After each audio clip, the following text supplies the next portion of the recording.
I would not claim that the kind of theoretical construct of communitarianism that we have been discussing here is going to be likely to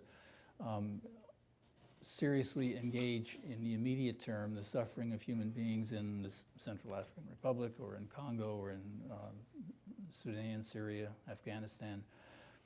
But I think in the long run we can get traction on those conflicts only if we respect local communities with quite sharply different viewpoints and work at getting them to be able to live in the same polity. And I realize that's still at a high level of abstraction, but I think it is possible to step by step work at that. Now, international relief and development organizations begin with just meeting desperate needs that people have. But in the long run, dealing with even with the victims of these sorts of conflicts in ways that respect their own particular identity and recognize that it has to be integrated into a society, reintegrated into a society, is the only way in which to make progress on these issues.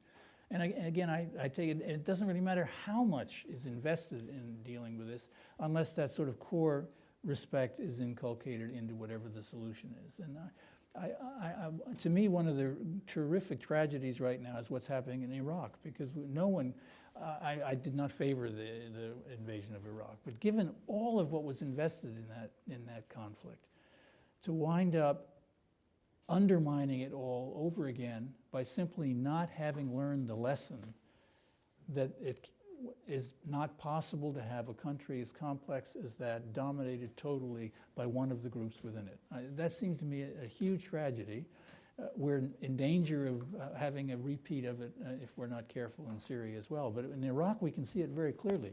There was an enormous investment of both money and lives, many more Iraqis than Americans, but still also lots of Americans, and it's being squandered by a failure to recognize that a community has to include the kind of diversity within it that Would you? I'm sorry, we'll come to you in a second. So in the blame for that, obviously a big piece goes to the Bush administration for launching this war in the first place. Would you include the Obama administration for too single-mindedly supporting Maliki and not doing whatever it is you feel they could have done in order to create to give more authority to Sunni leaders?